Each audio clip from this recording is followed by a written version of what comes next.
Christi Loucks, welcome to Acquiring Minds. Thanks, Will. Christi, you bought a digital business, I think it's fair to call it. It's the sort of business that I envisioned buying myself when I first got interested in buying businesses. So I'm excited to peer into your journey here. Before we do, though, let's get some background on you, please, Christi. Sure. So I spent a decade, roughly, working in high growth tech companies, software companies, primarily cybersecurity oriented organizations. I started my career there in human resources, working actually as an HR associate, as the lowest paid employee in the company. And I know that because I had to pull all the compensation reports and whatnot. So started at the kind of bottom rung, but working for a really great company called Ping Identity. They're now quite large and have gone public and then private again, and just had an amazing growth trajectory. I then took that kind of show on the road, so to speak, to a few other kind of startup companies, and did more sales enablement, more sales operations, lead generation, et cetera, for other cybersecurity organizations. And, I learned a lot from that time in my life. I wouldn't trade those years for anything. And so during all of this, we're going to, of course, hear how you came to buy a business, but give us a hint. During all of this, was there an entrepreneurial itch? What was there any inkling that the path you've now chosen would eventually be the path that you chose? At the time, during those years at those software companies, probably not.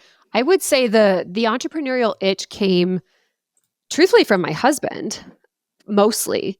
My husband, Alex, comes from a background in mostly private equity and healthcare, a convergence of the two. He ran a traditional search fund from 2018 to 2020. At the time, valuations were pretty wild. And then COVID hit. So he ended up shutting that down to move into a full-time role. But he was kind of through that time frame. He's the one that planted the seed, I guess, metaphorically, on what an entrepreneurial path might look like. So I learned a lot from him just about acquisitions, searches, what it would take to be your own boss. That was really the kindling of the entrepreneurial interest. So you liked what you saw, even though all you saw was him searching, which is usually not the fun part. And he ultimately didn't consummate a deal. So you actually never got to see him be excited about the business that he bought or any of that. And yet still it intrigued you. Yeah, I think, there's a story here. If I can tell the quick story. Of course. So he was working in that role, that full-time role, CFO role that he took after he shut down the search fund. I was working in high growth cybersecurity, starting sales enablement and sales operations for a relatively, maybe like one step past a startup stage. And we hit this existential wall, I guess you could say, in 2022, both of us at the same time. Speaking very candidly, I had just gone through a long kind of abnormal miscarriage. And at the same time, we had an immediate family member with terminal cancer. So we were faced with this loss component in our lives. And then simultaneously, we were just tired of our work. We didn't feel like we were growing much. And I think we were both just bored, quite honestly. So our solution to that at the time was, we're just going to move. We're going to relocate. We're going to try something new. We're going to get out of Denver. We can keep all these other things the same, but just displacing ourselves into a new environment might help with some of these feelings of dissatisfaction that we have. Sure.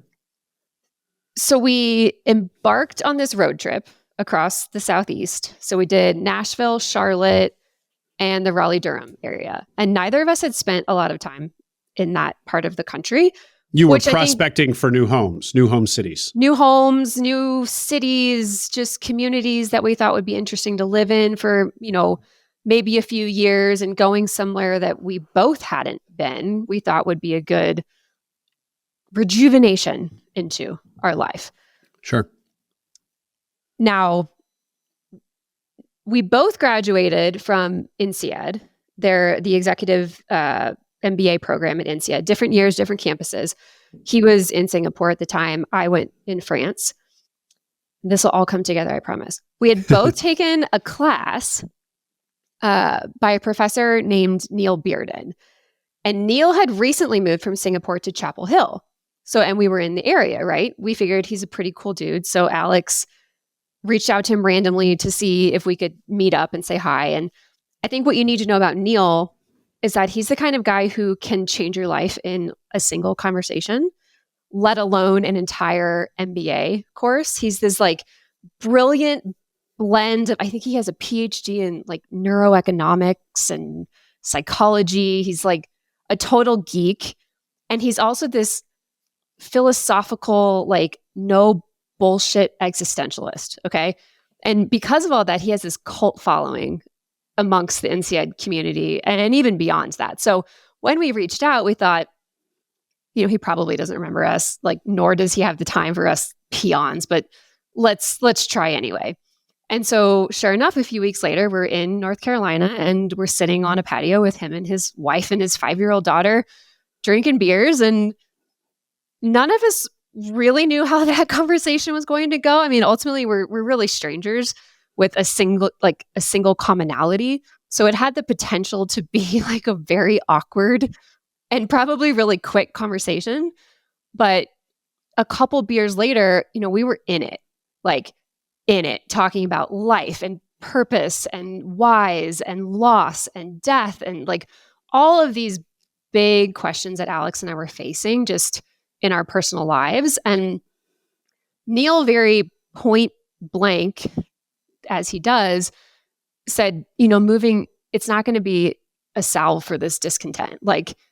He recommended a book called Wherever You Go, There You Are. I think it's called, or something like that. The meditation book. Yeah. And he was like, well, that's pretty much the gist of the book. You don't really need to read it now. You just need to know that one line.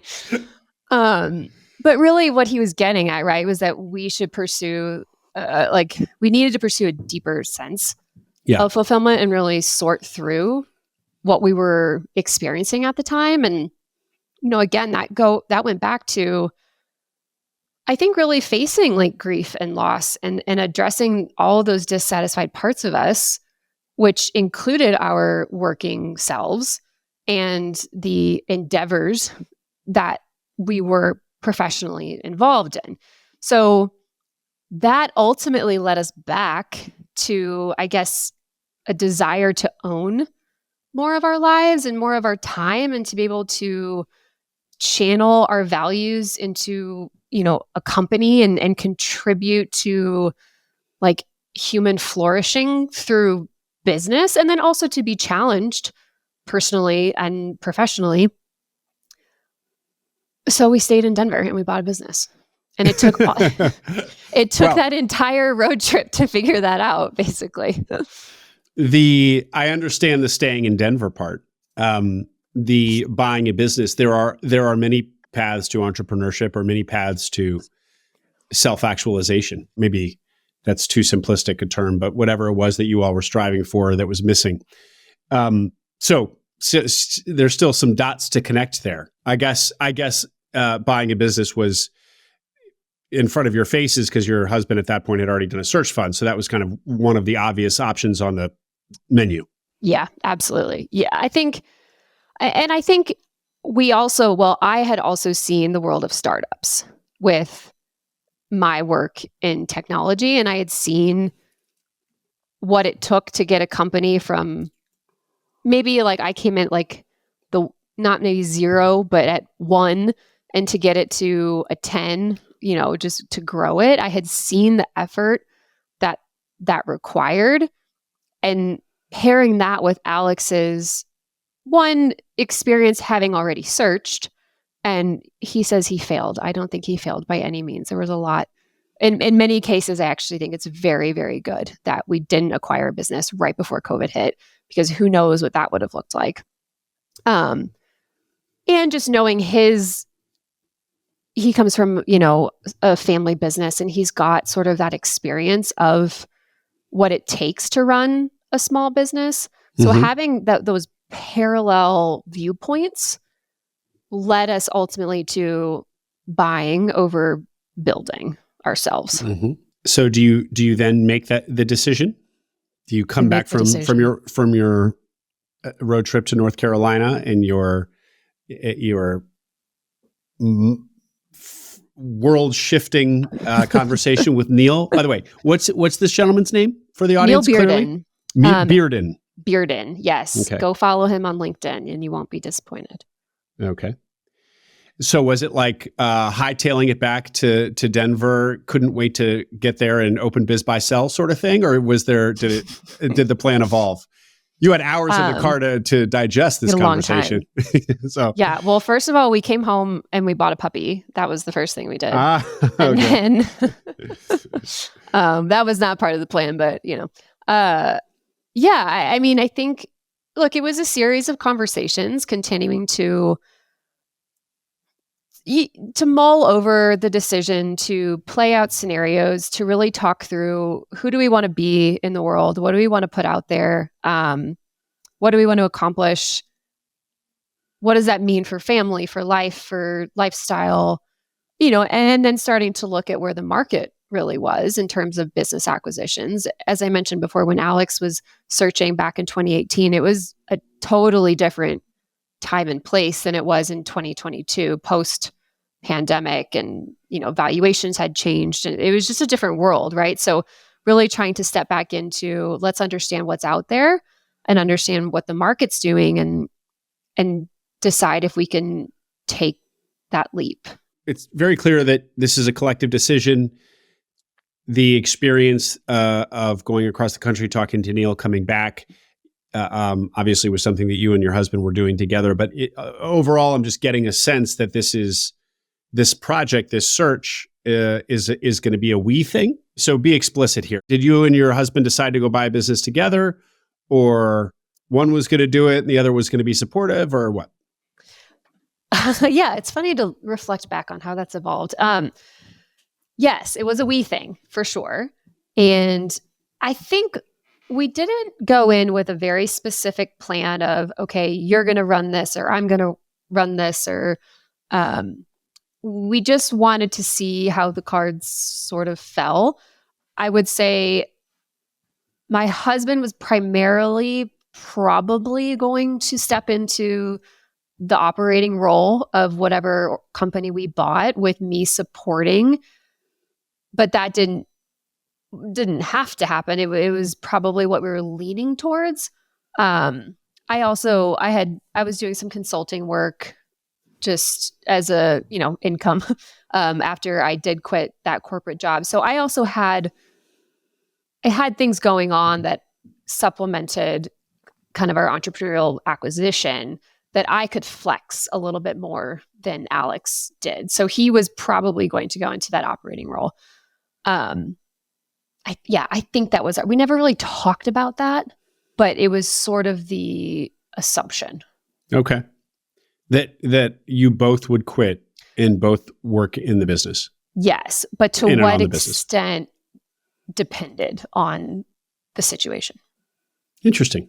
Okay. Yes. Well, spoiler, the way it unfolded was different than that, yes. Which is why I'm talking to you, I guess, and not Alex.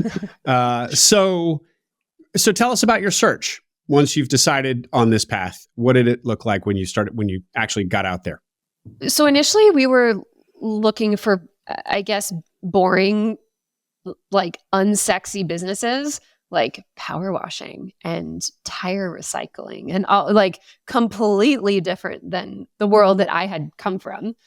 And mostly what we were looking for was retiring owners with some sort of legacy business, good cash flow. We were looking for, opportunity to modernize, grow the business. Our search, we were mostly looking around like a 1 million EBITDA marker. There was some flex there for sure. The industry didn't matter so much to us as the quality of the business, which is why we were kind of casting a wide net within this like unsexy business world. Well, I have to say, Christi, that actually sounds like the search criteria, the most kind of traditional search criteria that there are, which is fine. 1 million SDE if you can get it. Quote, boring or traditional business, and industry agnostic. Yep. Probably kind of blue collar-y, probably kind of a sweaty, dirty business.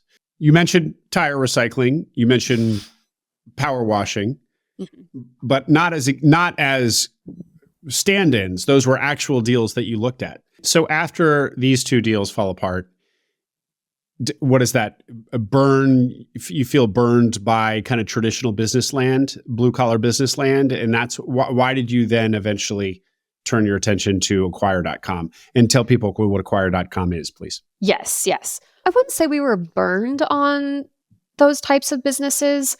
I think it was just we had hit our head against the wall a couple of times consecutively. And so I thought, well, let me just try a different approach. Like, let's just see what happens if we go a different route. And I decided that because I knew sales, I knew the sales world, and I knew the tech world, maybe I could find something a bit more in my wheelhouse that we could get across the finish line. Yeah. And so I did start searching, actually mostly on acquire.com, which is a platform for entrepreneurs to go and list their businesses for sale. Andrew over at acquire.com is amazing. I'll shout out to him. It's a great platform. You do still have to sift through. There's still stuff out, like fluff out there that you have to kind of get to the good stuff. But I ended up finding Revenue Accelerator, which is a B2B outbound sales agency specializing in kind of cold email and phone outreach for clients. And I found this and I thought, okay, well, like I know that world. I've lived in that world. So maybe I'll reach out and get more information. So I did. And prior you had been using Biz by Sell, right? Yeah, we sort of took a blended approach to our search where we were on all the platforms, right? We've got like Transworld, Biz by Sell, which is a combination of everything. Individual sites. We had been talking to our network and brokers and just sort of like spreading the word back out, mostly by way of Alex's search network that he had built here in Denver. So we weren't just looking in one spot, but certainly like Biz by Sell and some of those other marketplaces for the more traditional companies were high on the list. And to be clear about how acquire.com is different from Biz by Sell, acquire.com, first of all, it's a young business. It's a few years old. It's a startup itself. And it lists businesses that are digital, virtual, kind of online in nature. So you're not going to find a plumbing business on there Correct. A lot of e-commerce, a lot of e-commerce, SaaS, exactly. And Andrew Gazdecki, the name that you mentioned, that's the founder of acquire.com. And Andrew is very visible on social media and is known as a great guy. And so plug there. I think he'll come back around as you get into the story of actually now buying this business. You said it was called Revenue Accelerator. Yes. Or I have that in my notes. I'm not sure you said it, Yep. but Revenue Accelerator. Okay.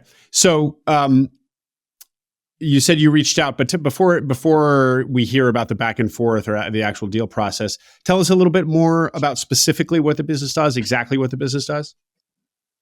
Yes. So, I mean, spoiler alert, I bought the business. So I'm going to probably say this from like my sales pitch perspective, but so Revenue Accelerator we're an outbound sales agency. So really we are running the end-to-end process of cold outreach. So we are sourcing data contacts for prospect lists. We're writing copy and messaging for email campaigns. we're launching those campaigns. We're monitoring deliverability, setting up the whole like IT infrastructure backend that you need for like cold outbound. And then we're booking meetings for our clients with interested buyers. So we manage the full end-to-end. Really, we're kind of an outsourced sales team for B2B clients. And for cold specifically, mostly email. I heard you say phone as well. Yeah, we do some phone sprinkled in there, but most people are quite frankly still living in their inboxes and screening phone calls, which I know I do. So yeah, primarily email. And when you say B2B, give us an example of a client. Yeah, so truly are industry agnostic on the B2B side. We work with business services like fractional CFO companies. We work with technology platforms. We've got a logistics and like transportation client right now. We've worked in the manufacturing space. We really can apply the concepts of cold outbound to, I would say, most industries.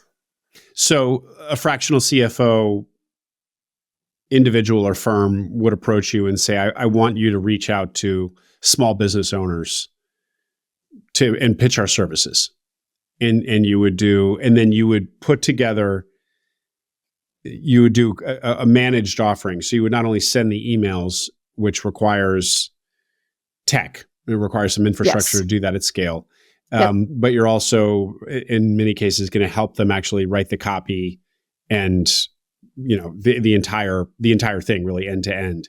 And then when you get responses from these emails, what's the very last step where you actually book calls for them? Mm-hmm. And does that require manual? Like if people respond to the emails, then does your team respond back, or do the responses go to the CFO's firm, or what? What are the mechanics of that? Primarily, our sales development team manages the back and forth responses with our clients' prospects, and we train our team on how to handle those responses and answer questions. And then, assuming we can get that individual on the other side of the email, interested enough to take a call with our clients, we then book that meeting directly onto their calendars. We kind of, have the whole infrastructure set up to do that. And then they take it and continue it down their sales funnel. So our service really kind of starts at the very beginning of just getting all of this stood up. And it really is an effort, especially for the companies we work with, which is, like primarily around, call it like 2 to 5 million in annual revenue. So they've got enough of, they've got a product market fit. They know that they could get revenue in the door, but standing up an entire outbound function is really costly. You've got to buy all the tech. You've got to have the people. You've now got to have this IT infrastructure because Big Brother is out there watching every email that comes across, the servers. And so that's a very expensive function actually to start. So having that full process and then the handoff to continue your sales process, like it's a really big lift that we're able to come in and help clients with. And so everything that you just described, is that something that a larger organization would build themselves? I mean, assuming they do decide to build it internally rather than outsourcing it to a firm like yours. Is that something that basically any firm that eventually wants to have some sort of regular outbound process would need to build? In short, yes. The way you build it, I would argue, doesn't always need to be 100% in-house. We also work with clients that we're a supplement to their internal teams. So we work alongside their internal outbound sales teams and just amplify the efforts into maybe a specific market or industry or, however they want to slice and dice their total market. We can come in and run parallel. So I would say it's been interesting for me to see how the outsource model can very much complement the in-house model. And I've mostly seen companies build in-house. That's usually the first step that people think they need to take. But I've also been, now being CEO and like running this business, I've seen how efficient and effective the agency play can be too. So I think it doesn't need to be all one or the other, depending on where you are in your business. So going back to the infrastructure piece and the tech piece, from my days in this world, which are now 5 years ago, names like SaaS tools like Outreach and SalesLoft were big names, and those are basically SaaS tools that allow you, the organization, to send out emails, these cold emails. But I guess they would resist this characterization, but I guess they're, quote, dumb tools. I mean, they're mostly the ability to send the emails, put people on cadences, set up templates, and so on. So are you guys kind of are you kind of a built on top of Outreach? You're actually, you have like an Outreach or SalesLoft underneath and you're running on that? Or have you effectively built your own internal equivalent to a SalesLoft or an Outreach? So there's been an interesting transformation with those platforms too, just with the deliverability components of cold outbound that have changed really fairly recently. So I think, an Outreach or SalesLoft, those can be good if you're not doing a ton of volume. You can still get away with, managing your whole kind of process within that system. But the difference between us and one of those types of platforms is we're doing a lot more scale, and we're making sure that every piece of the outbound engine is firing as it should be, which takes a lot more rigor and attention than what an Outreach.io or SalesLoft can do. So, the best example I can give you is maybe on the deliverability component. If you're launching if you're sending thousands of emails from your primary domain to prospects and using certain words that sound a little spammy, you're not varying your copy enough, you're not acting more like a human, and you're sounding more and more like a spam engine, you're going to get flagged into spam. Like, you're not going to even make it into inboxes. So what we do is we set up, on behalf of our clients, subdomains. Not even subdomains. They're actually completely separate domains that point back to the primary domain. We launch everything on those domains so that we don't degrade the integrity and the health of the primary domain. And within those domains that we set up, we're rotating emails. We're watching to see if certain email addresses get slotted into spam for some reason, because things just change randomly. That's the kind of work that an Outreach won't give you, that level of detail. So you all have there's real tech here. I mean, you've had to build some real kind of pipes, or at least processes, to make all this work. Yes, it is an engine with many different parts that we've trialed and tested, and truthfully still have to trial and test, because, like I said, things shift pretty rapidly in this space. But we've got the tech and the infrastructure at all points, from data to launch to domains, deliverability. Yeah, exactly. We've got everything we need across the entire process. Well, Christi, I don't want to get too far away from your story, so we're going to return to that in a second. But you just used the S word, what spam. Did I say? No, not that S word. Spam. And so I guess two questions here. One is, let's just hear. I know you're going to be talking your book. You bought this business, so but address the objection that is in the listener's mind or in your prospect's mind. Hey, isn't this just a glorified version of the S word? First. Second, when you were ask that, and then I'll ask my follow-up. Address that, and I'll ask my follow-up, please. Okay. I like the S word. So if I'm going to be very, very candid, when I even looked at Revenue Accelerator, I asked myself the same exact question, like, is this just a spam engine? And how do I feel about that? Going back to the values conversation, like, what do I want to put out into the world? And do I feel good about, at the time, it was like, do I feel good about just blasting emails out into the ether in the hopes that it lands, right? And like, am I just contributing to noise, or am I doing something meaningful? So I had to sit with that same question.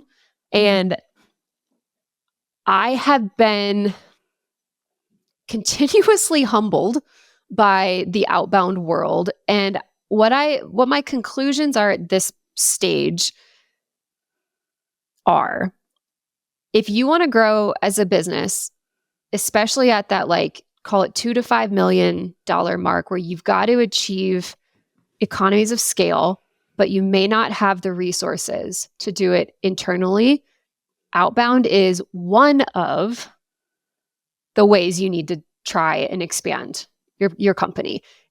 I would never tell someone, as a business owner or having my experience in sales that I do, that it is the only tried and true way. It's just that you do have to have that engine running in the background of trying to gain new business that maybe is outside of your circles that you have access to. Mm-hmm. So knowing that this is important for especially the companies that we work with, I do think that we are a piece of their growth.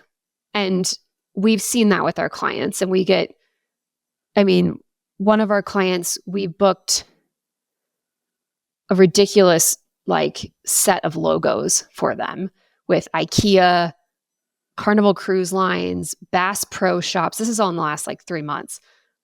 Huge enterprises that they're now just this little company doing work with these giants. And that's awesome to see companies grow in that way. I don't feel that it is just a spam engine. I think with intention, with rigor and discipline in the process, it can be a really effective way to grow your business. What I also think you learn on the flip side, and this is where I've been a little bit humbled, is you also learn what doesn't work as a business owner. And we, as Revenue Accelerator, we have, quote, failed for some of our clients. We haven't been able to get traction. We haven't been able to find that market fit and amplify it. But we have been able to say, hey, this is everything we've done. Here's where we think there are some issues that you need to go focus on. It's not trying to displace blame, right, or anything like that. But sometimes we have clients with really true message market or product market fits. And we see that when we try and reach out and we get feedback with those responses. And so I do also think that the insights that we can provide there, again, with intention, with that level of discretion that we apply, it can also, we're trying to help people understand, this is how you should be structuring your go-to-market, outbound or not. This is what you need to focus on. This is the message that works. This one doesn't. Don't use it. Yeah. Or at least not right now. Yeah. So I think with all of that being said, I don't feel like it's just a spam blast because there's the insights and the true growth that we've seen our clients have. Well, Christi, that was a great answer. Oh, great. It wasn't bullshit either. It's true. It's funny. We had one client, if I can just really fast, we had one client, they were with us for 5 months, call it. And I think we booked one meeting for them. And they left so happy because they were we're rebranding. We realized that our website isn't right. They had all these insights from a failed engagement with us. And they've got a testimonial quote up on our website. And so that's the kind of stuff that I also hope is valuable. And not that that's not, will fail for you. But it's not a great pitch. But I do think that there's some real like true value that comes from well, you know insights. what it reminds me of? Again, my own involvement in this side of the world, this part of the world. Cold email falls under the bucket in organizations of sales, but it's really marketing. Actually, it's closer to marketing than it is to sales because it's totally top of funnel. And so anyway, and so what you just described there, where you're kind of at the front lines of the marketing effort for your clients, and so you can deliver news back from the front lines, data back from what you've seen. It's something akin to what you'll see like very early stage, or maybe not so early stage, businesses do, where they dump some money into Google PPC and just with the expectation that they'll lose the money, just to try various messages and try various landing pages and see, and basically try funnels, messaging and click funnels from ad to landing page all the way down to the CTA, and see what works and what fails. And that quote failure data is just as valuable as the what works data. I mean, it's a process of elimination to land on the messaging and so on that works. So similar, I feel like. Yeah, absolutely. And I, we've even in sales conversations, I've told people like, I want to succeed for you as fast as I possibly can. Like we all want that. But we also, with the infrastructure and the process, like we can also fail faster than you can. So if you're also willing to spend money to fail faster than maybe other areas that you've tried, like, and simultaneously, I think find success. They're not mutually exclusive necessarily. Yeah, I do think that's valuable. I really do, and I think it's often overlooked in the sales and marketing. We just want leads. We just want meetings. Just get me in front of people. That's important, but man, those intangibles are also really important. Mm-hmm. Mm-hmm. Well, the follow-up question to all of this, Christi, is. One of the very appealing things about a power washing business or a tire recycling business, and so many of the businesses that my guests buy and that people who are in ETA are drawn to, is the longevity and the relative stasis of these industries and businesses. And so being in tech or anything online scares people off often because it is so dynamic, it changes so quickly, and particularly. It sounds like in your little corner of the online world. So was that not something that concerned you as you evaluated this business? And then we are gonna hear about the deal because there's so much to learn from the deal that you put together. Did that not concern you as a risk? Oh, it was certainly a risk. 100%. That was one of the big risks. Was just the ever-changing nature of both the tech industry and the outbound sales function, right? And by outbound sales, right, I'm including like it's the cold outreach, cold email, cold whatever. I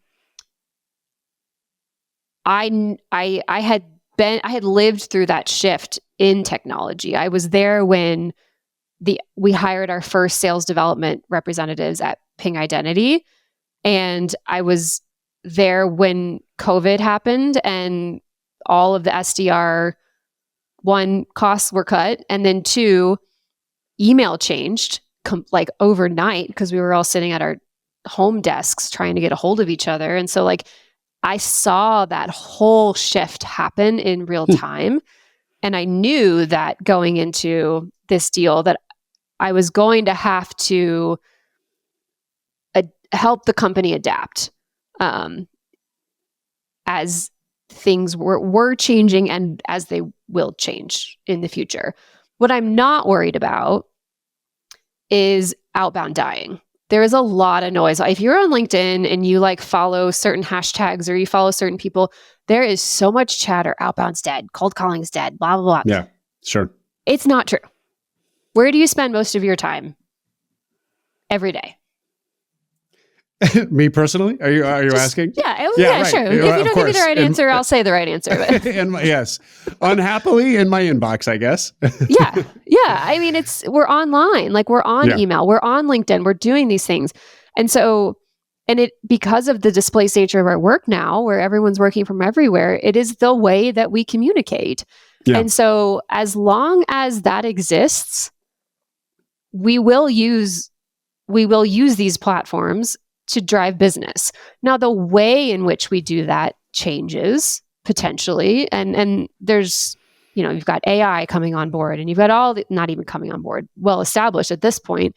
There's so many factors that are changing, but as long as we're all on our computers, and as long as we all want to grow our businesses, outbound in some way, shape, or form will exist. Yeah. We just have to change as it changes. Yeah. That comfort that you have with being able to adapt to the changes that are going to be necessary probably speaks to the fact that you have experience in this world. So this is the part where you coming from this world and being really, having experience in it, being a buyer of such technology and a practitioner or a user of the very technology that you're now selling. Mm-hmm. I assume maybe you weren't a direct user, but close. Yeah. Yeah. Probably gave you comfort in a way that many of the listeners wouldn't have comfort in going after business like this. Maybe not. We certainly all understand cold outreach, and we all are in our inboxes all day. Well, let's hear about the deal, the negotiation in the deal. So can you give us some numbers, some bullet points around this business? I sure can. So first and foremost, this was a cross-border deal, which brought some fun and frustrating learnings with it. But in terms of the deal itself, we bought the business for 2.75 million Canadian, which, these are a little bit rough numbers. Call it 2 million USD. Okay.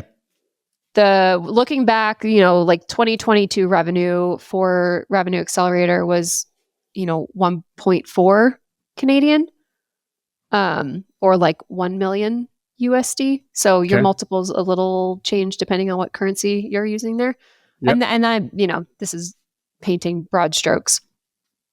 The seller discretionary earnings, this was a little lower than what I had originally said in terms of what Alex and I were looking for. But again, we had just pivoted so much at this point that we still felt it was a really strong deal. So SDE, I think 2021, 2022 was call it 750,000 Canadian, which is again, roughly 550,000, call it USD.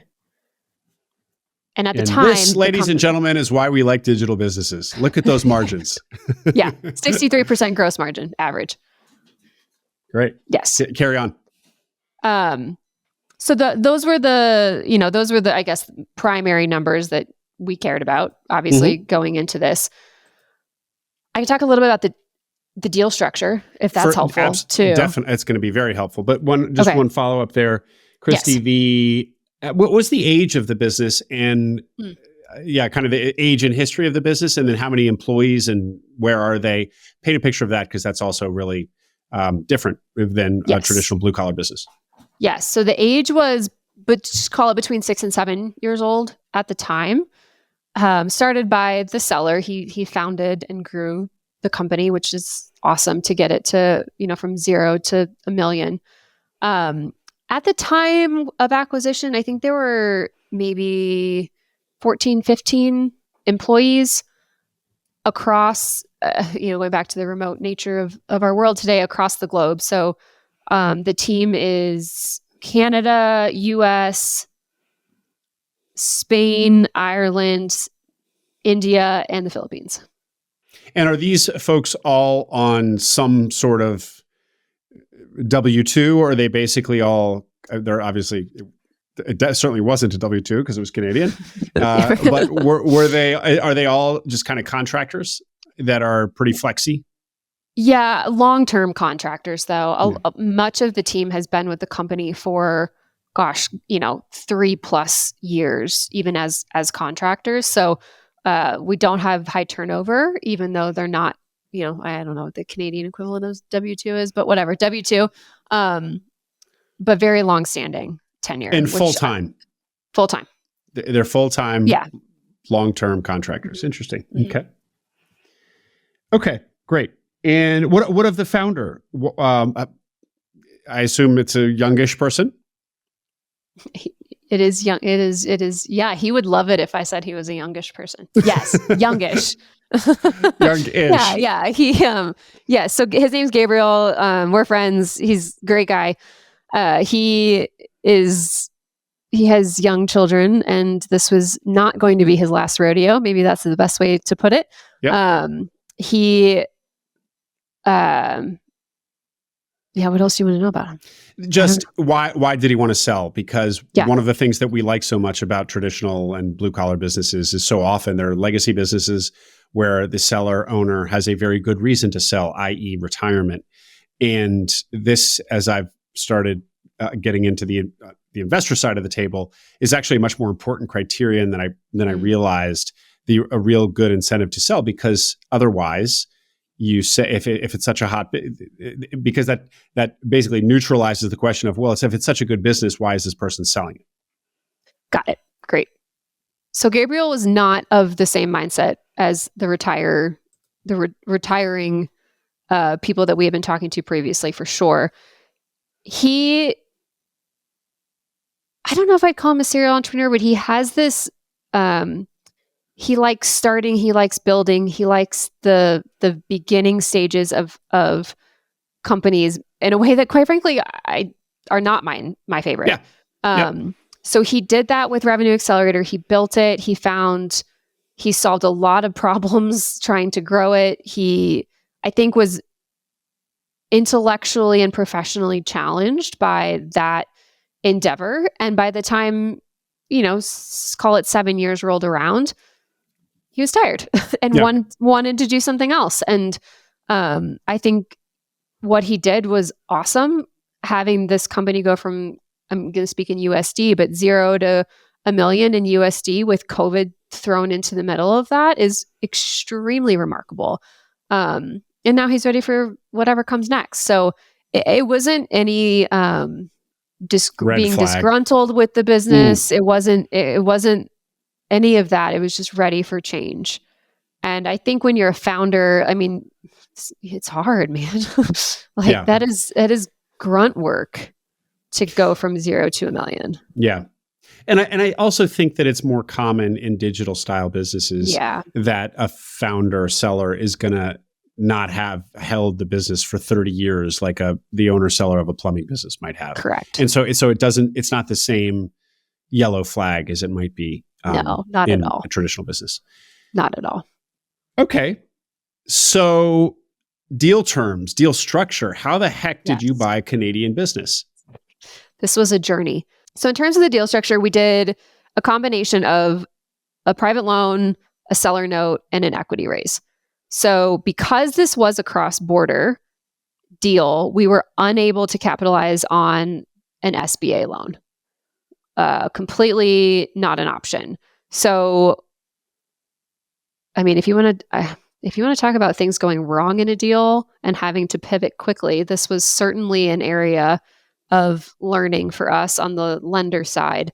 What we found was, even outside of an SBA scenario, your typical bank, it was a typical bank that we were working with that did small business loans. They came in at the last 11th hour and said, we can't do this deal for various reasons that to this day I still am not entirely sure.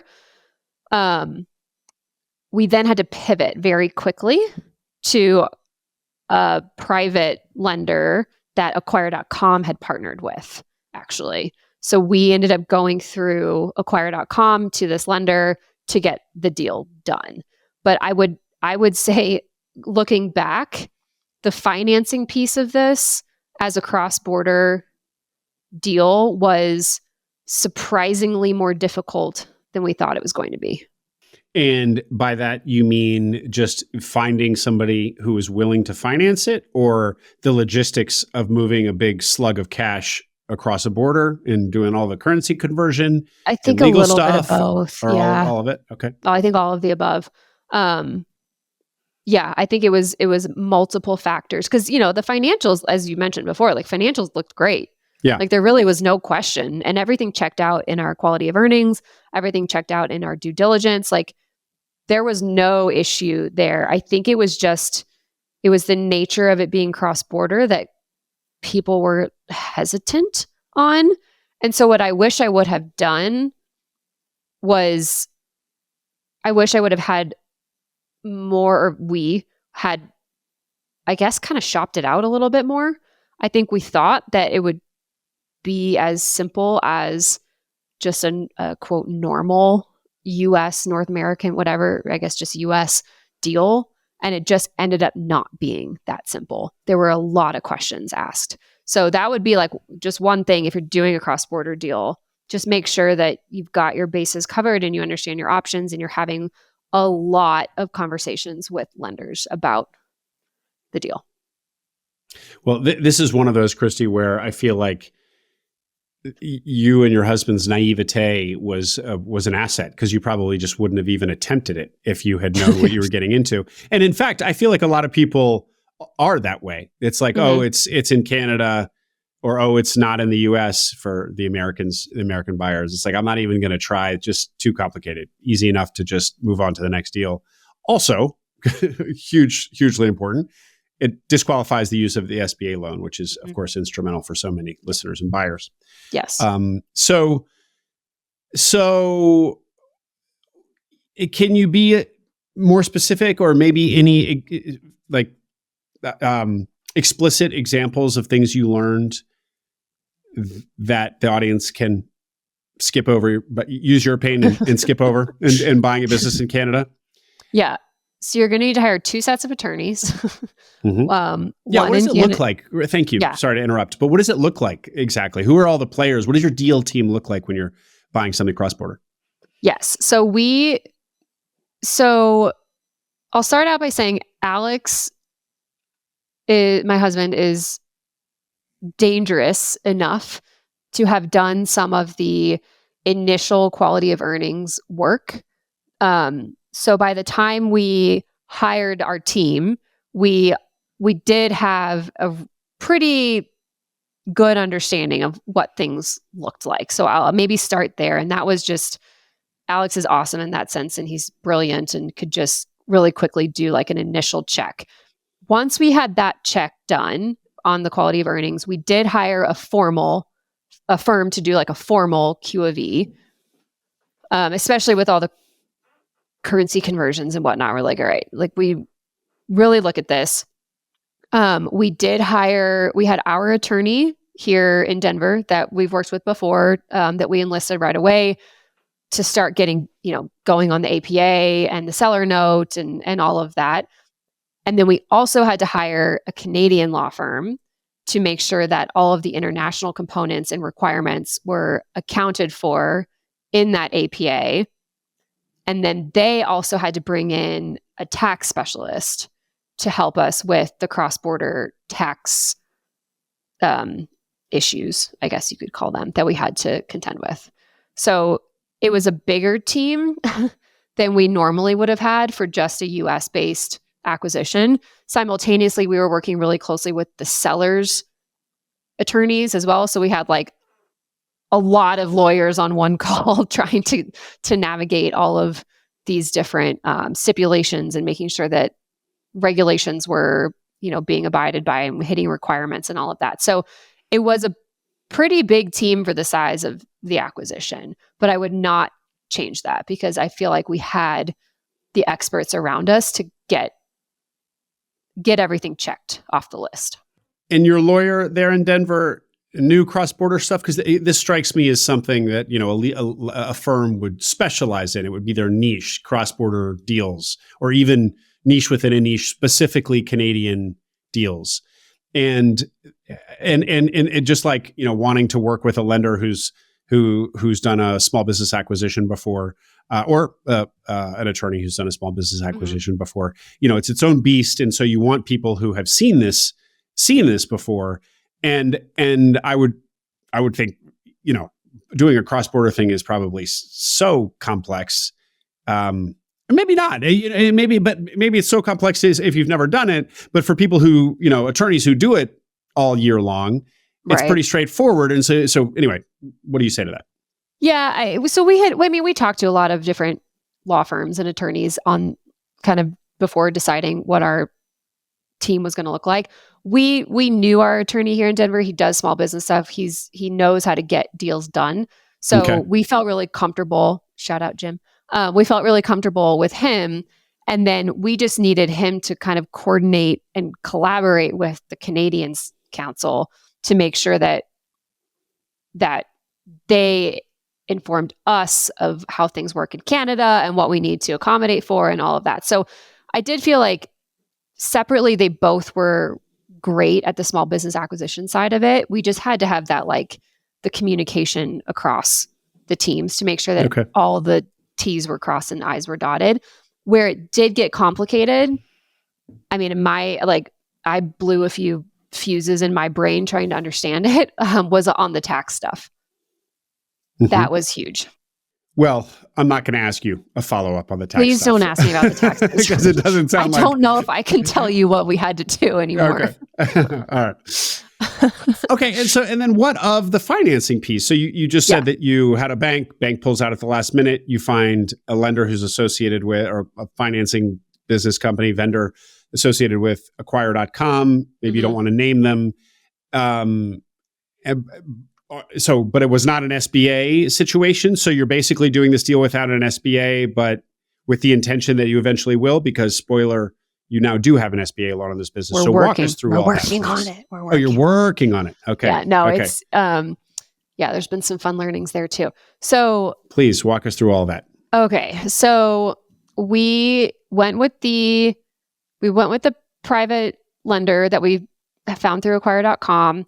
It was less than what we were expecting to get out of the debt portion of this deal. So to that end, we had negotiated a seller note simultaneously that covered, like, call it 20% of the cost of the deal.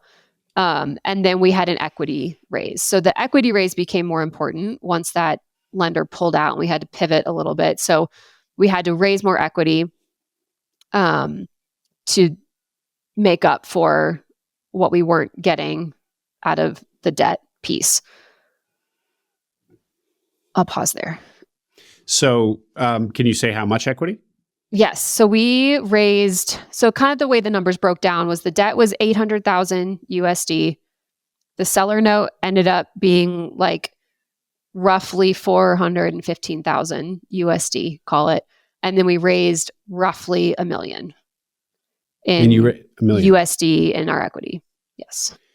So $1 million in equity. So this is a highly equitized acquisition, fully 50%, basically. So roughly call it $2 million, the USD value.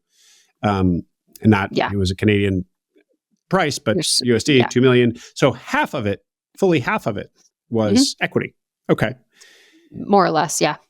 And so what are the implications of that? Because that does not happen very often with my guests. It means that you own less of the business, presumably. A lot less than it would be in a 10-10-80 SBA deal. Mm-hmm. On the other hand, of course, a lot of equity also means less debt, means a lot more room. So it's much more comfortable in terms of meeting your debt payments. How did you think about it?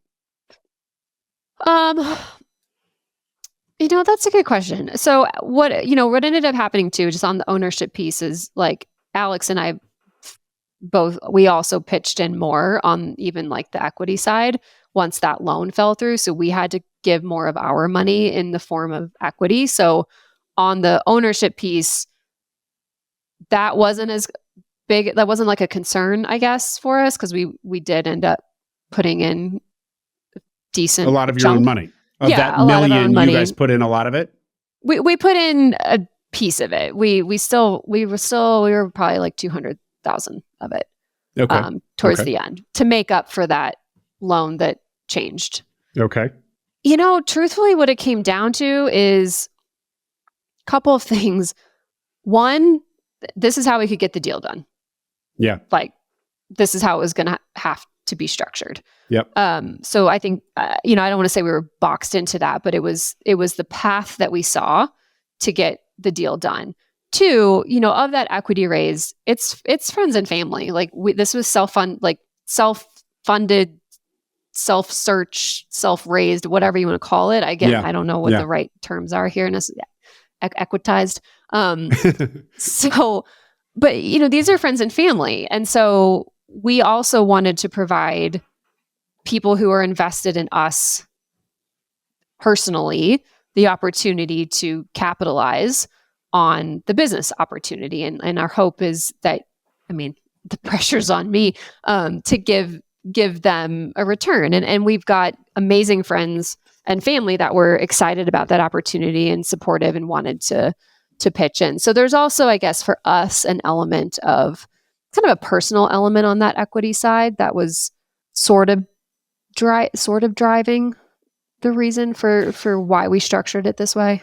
So you kind of liked the friends and family presence in your deal because you felt like, assuming you deliver, no pressure, Christi, you were kind of sharing the wealth with your family, and and they're invested in your success. It's kind of really good alignment because it's not just economic alignment, but sort of emotional, relational alignment too. Yes. Yes. Yeah. Yes. Better words than I had. Okay. Well, just clarifying. Okay. Okay. And so, and then I'm watching the clock here, Christi, and I want to make sure, because there's still more to your story that I want to get to.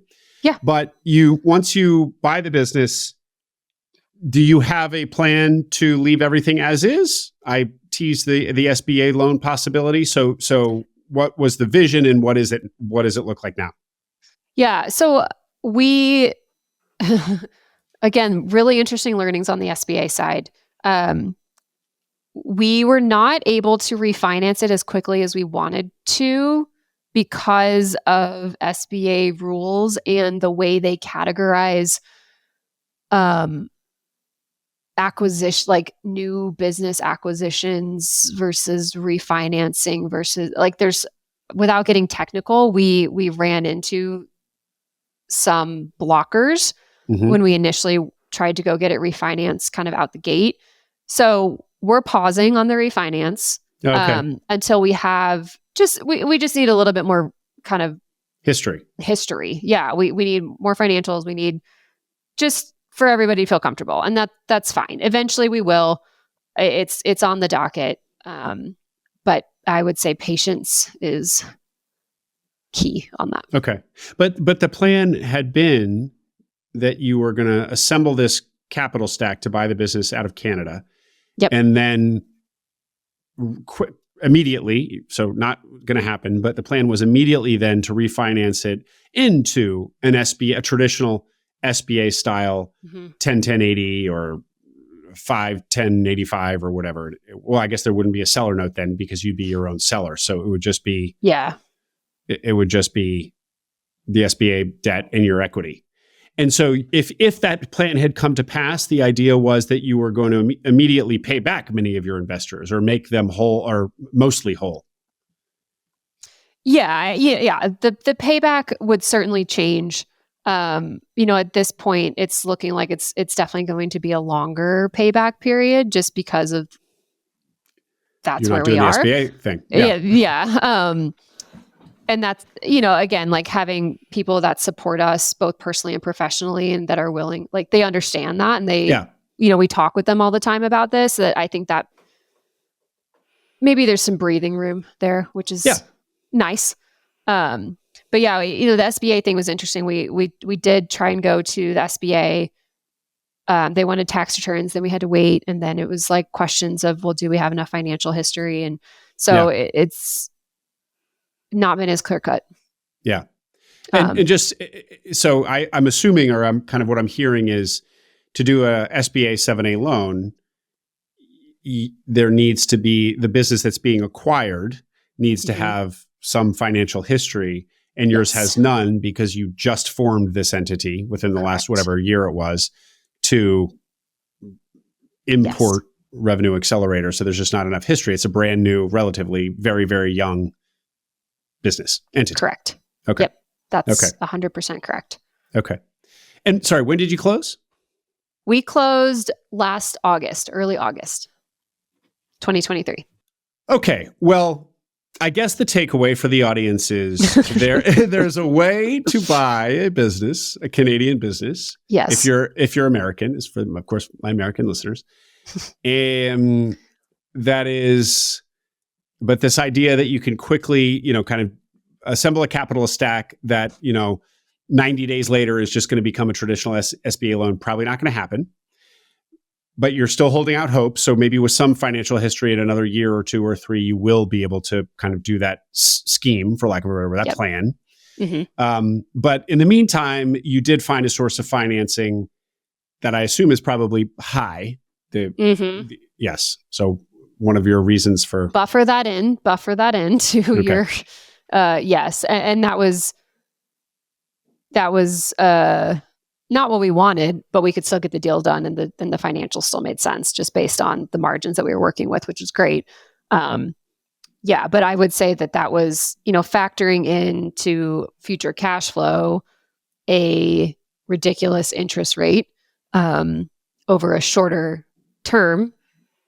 We had to really build that in and see if it would work. So I like, if you're modeling this out, I would plan on the term being shorter and the interest rate being higher, and just, you have to be able to make that work most likely, unless you've got a sweet deal somewhere. Well, this would also be where it pencils because high margins in the business, and because there's a lot of equity in the deal. Yeah. That sure helps that math.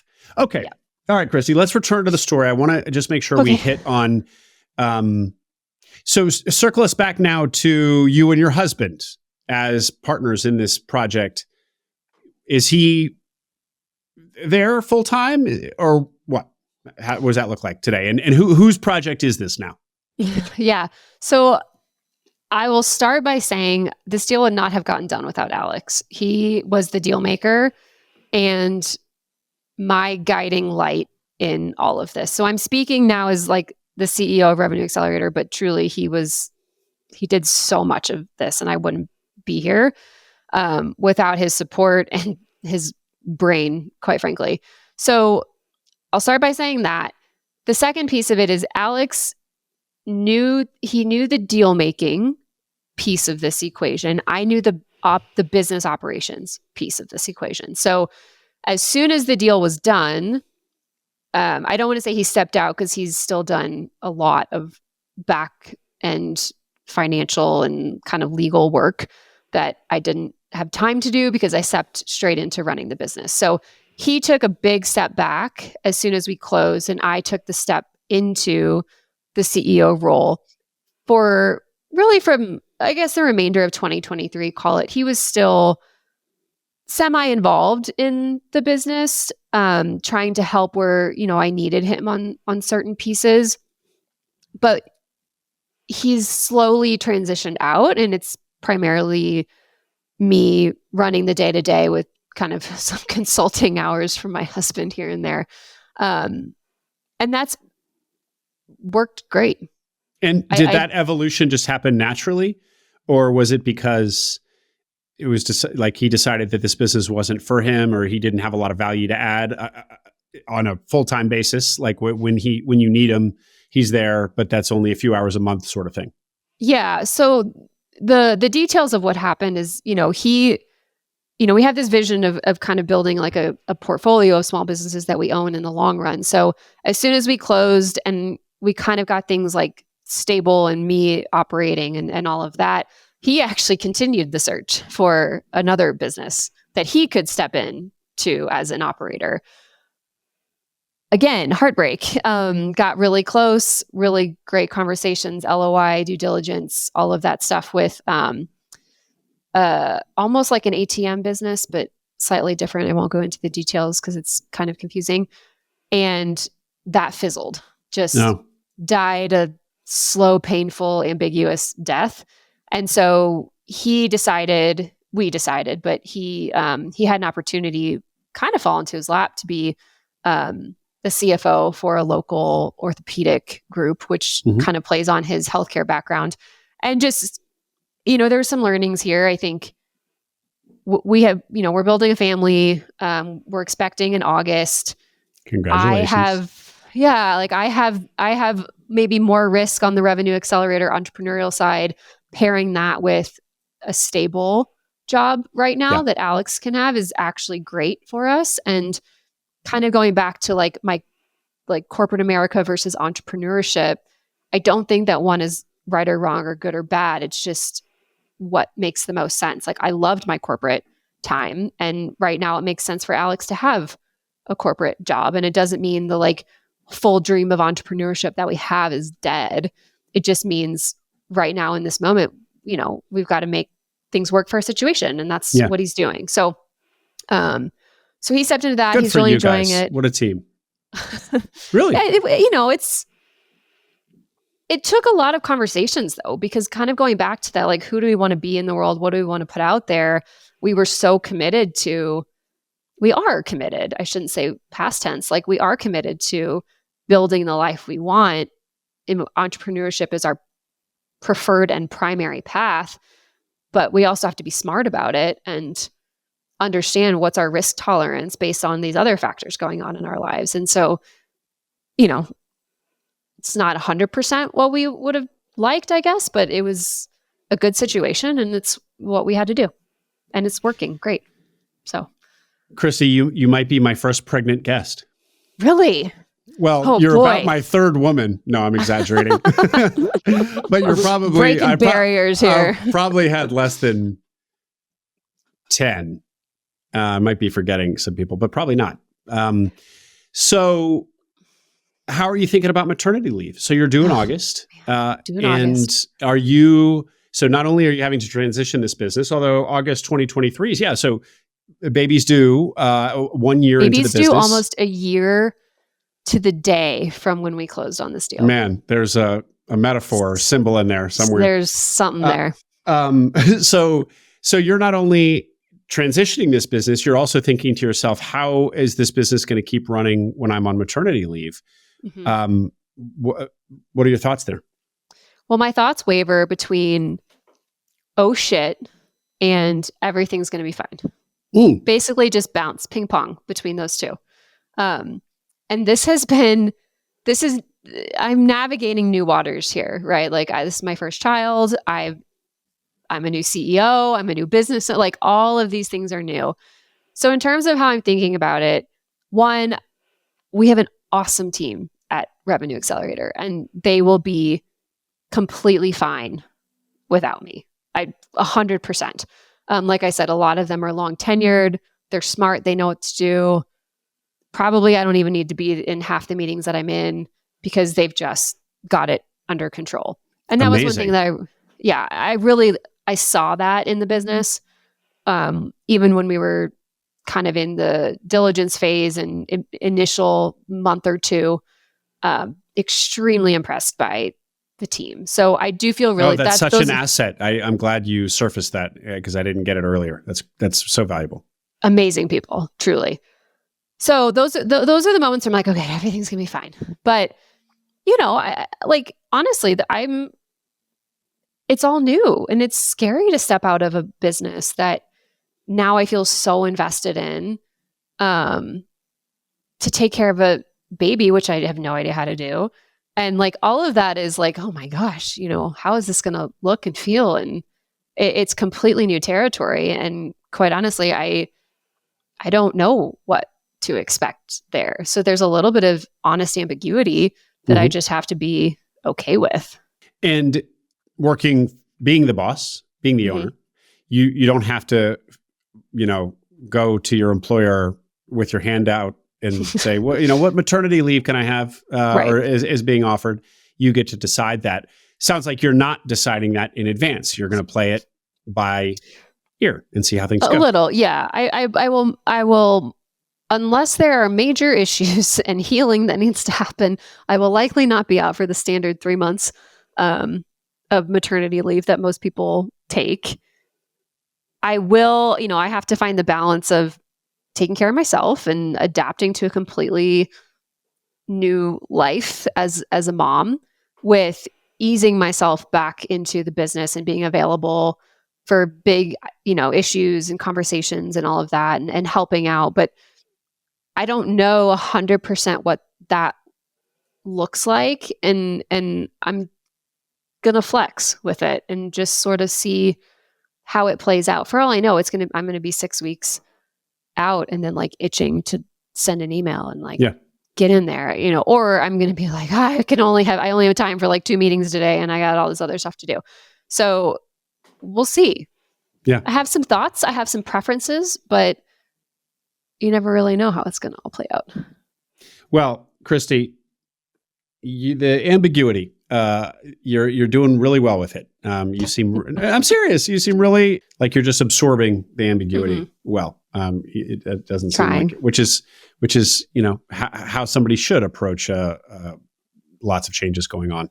What you don't see is the like 2 a.m. pregnancy insomnia, like freakouts. Like, what am I going to do? Oh, so I'm catching you in a good moment. I'm glad we're not having the interview at 2 a.m. Yeah, let's don't have this conversation at 2 a.m. when I'm not sleeping and freaking out. Okay. Well, speaking of freakouts, before I let you go, Yes. I do want to hear about some of the transition bad points because it wasn't. You've had some moments. Tell us about those moments so that the low points know that this hasn't been unicorns and rainbows. Yes. So the lowest point cumulatively is that in the first so August to December, call it. So the first 5 months or 4 months, whatever, of owning the business, we lost 55% of our clients. Yep, that's my face too. And that was a very strong moment of contention for me. The reason we lost 55% of our clients primarily had nothing to do with the transition, but some of them did have to do with the transition. And we expected some turnover, just kind of natural. New owner, it's a break in time that people they reevaluate, do I still want to do this? So we expected some churn. I did not expect 55% of our clients. 55%. And does that loosely map to also 55% of revenue? Mostly, yes. Oh, gosh. Okay. Yes. So that was a real low point, realizing that we were losing a lot of clients in a very small time frame. And especially for a company that, we had analyzed client retention and it was, there's always turnover in this business. That's fine. But it was relatively sticky. So it came as a surprise to have that many people leave. So we then had to, I had to turn my focus immediately not on growth, but on stabilization. And so trying to win back that revenue in terms of new client acquisition just to maintain what we were doing in terms of revenue. So that was not expected and very stressful. We actually were able to replace all of those clients and then grow on top of it. So by February of 2024, we had replaced and then stacked on top. So I'm really proud of that because that was really hard and scary in the moment. Good for you. Wow. Thanks. Yeah. Well, I have to ask, I mean, all congratulations, Christi. But I also have to say, if you were able to, out of absolute terror, admittedly, but if you were able to grow the business by basically 100%, right? So if it drops 55%, call it 50% for easy math, and you get back to where you were, that means you doubled from where it had fallen. So if you were able to double the business in 3 months ish? Call it 4. Let's extend it out a little. 4 months. The obvious question is, well, if you do more of that for another 4 months and 4 months and 4 months, can we keep doubling, or can we keep at least the same amount, whatever that quantity of 50% represented? Can you do that again and again and again, or was this just like a one and done? You couldn't just keep repeating that. I think that we have so it's a nuanced answer. If economic conditions were not changing probably the way they are right now, I think that we could play that out over and over again. I also had a lot of people like from my network that were interested in what we were doing with me as the new owner. So like I did pull in some new client acquisitions from that. Yep. Just general interest in network and all of that. I think now what we're seeing, I mean, we're still on a growth path, but people are just holding their dollars a little bit closer. And so, but we're just losing on to budget constraints more or less. So I would love to say we could repeat that over and over. And I do think we can keep growing at a good clip. I don't know if it's going to be quite at the same percentage rate, but the opportunity is definitely there. When you lost half your business in the first few months, how bad did it get emotionally? You just talked about being up at 2 a.m. because of this impending pregnancy. Which nights were more sleepless? The ones you're having now or the ones back then? I don't know. They're equivalent. Okay. I guess, let me reframe, Christi.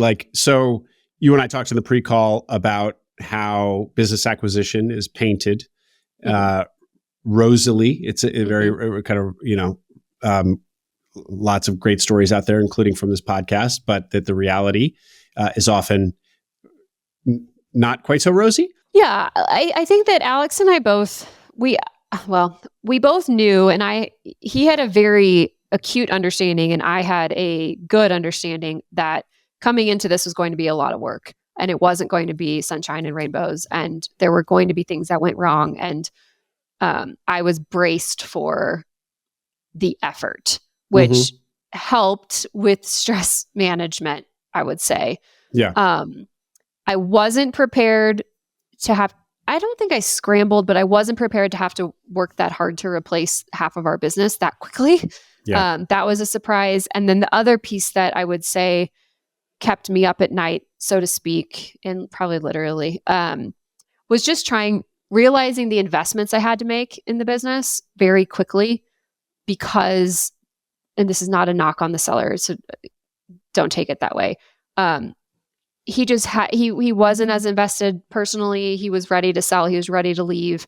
And so there were just gaps in the business that we needed to fill, that needed to be reinvested in, and we needed to spend money. And so I don't think I expected to have to come in and spend as much, both in terms of personnel, process, tech, all of that.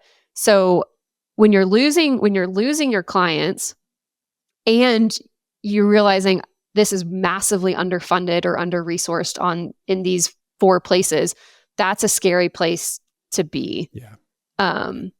And so navigating that was the hardest part, was the whole context of the situation. Now, fortunately, I have Alex, who I'm the emotional one in the relationship, and he's like steady, logical, like consistent guy. And so I needed his voice to help me focus on the long term and not just what was in front of me immediately right out the gate as a new CEO.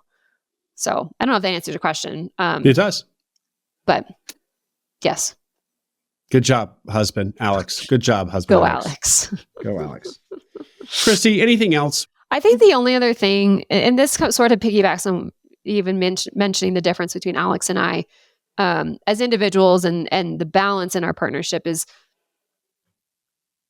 I got emotionally attached quickly to every deal that we got close on, I should say, right? The ones we were really invested in, I would get really emotionally attached, and Alex was way better, probably because he had more repetition in this. Yep. He was much better at just being objective in the search. Now, part of that's also personality. Like, I'm the one who, like, I walk into an open house, right? If I'm like home searching and I'm like, oh, this could be beautiful. And like, I see the vision and I like can see myself, like living there and painting this room, that like, that's the way my brain works.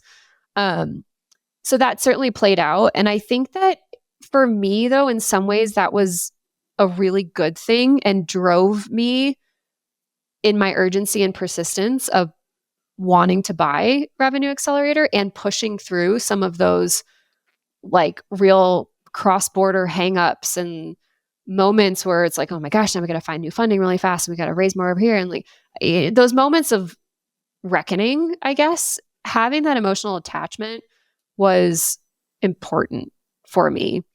And I think that, I think people are really scared of getting attached. Do you see that in like your conversations or? It's really interesting. I would two reactions to that, Christi. First is there's a sweet spot because you don't want to fall in love with a deal that could be a bad deal. And because your emotions got the better of you, you find yourself buying a bad business. The only thing worse than not buying a business is buying a bad business, right? So that is a peril, an emotional peril. On the other hand, because getting a deal across the finish line is so difficult and protracted, and particularly when there's this other layer of doing it cross-border, it was just really bound to be very fraught, as indeed it was. And so you also, on the other hand, you do need your excitement and enthusiasm to fuel you during those moments where it's like, F it, we should just walk. Right. So it's kind of like it can like many emotions, it can work against you or work for you, and knowing how and when to deploy it is important. The other thing I would say is that probably, to repeat what you said, Alex, probably it's personality. It's probably a personality thing and an experience thing that he knows not to get too attached to deals. But it's so interesting is that you see it as an asset, and you've explained it well, because mostly on the podcast we just talk about it as a peril, that you don't want to fall in love with a business because you don't want to buy that bad business and so on. And yet even still, a lot of people are like you, where they get excited and they do get attached. And even though they've heard 100 podcast episodes it's been drilled into them, they shouldn't fall in love with a business and that you need to keep objectivity. They're devastated when the deal falls apart anyway, even though they knew better than that. It's just really hard to control your emotions as a human. Yeah. So anyway, those are my two reactions. I forgot what your question was to me, but hopefully that was helpful. I was kind of curious. Yeah, because I think Alex is and was always very cautious of getting attached, and I that's part of the reason why we're married, is we're like really good counterbalance here. Yeah. But just finding what I appreciated about getting emotionally involved, and the fuel that provided. Yeah. Paired with the discipline to walk away, because we did walk away from a lot of deals. Yeah. And I'm glad we walked away from each of those. So like finding that balance, I would say like that's where I found the sweet spot, as opposed to just trying to be like pure objective in this whole entrepreneurship thing, because it's just not that simple. Well, that's the word, right? Balance. That is the word. And it does sound like you guys have this great pairing of, forgive me, I hope I don't get canceled, but like it also it's perfectly gendered. Yeah, 100%. Yes. The male is the rational one and the female is the emotional one. 100%. Okay, so we know that. It's fact. It's fine. Yeah. And most people don't have that. Most people just have one or the other. And going back to your emotion and enthusiasm being an asset, I also do think that something isn't talked about a lot on the podcast, but here and there is this X factor. So rather, it's very hard to quantify. Maybe it's unquantifiable, but there is value in getting excited and being excited for the business you buy. It shouldn't all be just this quantitative analysis. There should be an X factor that's like that. That just has you motivated. I mean, that's why you're doing this. You're doing it. You're doing it to do something that feels good in your life and to take your life in a direction. So it should make you get out of bed. Yeah. So I don't think that. So I think that that's a really important feature of your deal that should be in most people's deals. Just lean into your feelings. All the guys that are listening. Yeah, lean into your feelings. Yeah. Also, Awesome. also telling that this is the first conversation I'm having like this on the podcast when my guest happens to be a woman. But Yes. but hey, I'm an emotional guy, so I like I do think that my species could benefit from a little bit more emotion. We men.